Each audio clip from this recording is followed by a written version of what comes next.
when you stay stitch, you use a normal stitch length, and you're keeping the shape or a curve of the fabric from stretching out of shape while you're working on it. So if your pattern tells you to stay stitch, then you follow whatever distance it tells you to stay stitch at.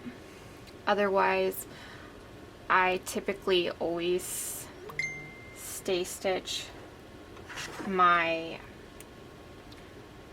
necklines about 1/8 of an inch away from the stitch line,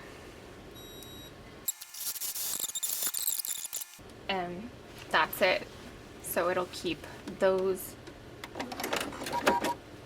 pieces, basically your neckline, in shape and from stretching out when it's on the bias while you're sewing the facing or the lining to it.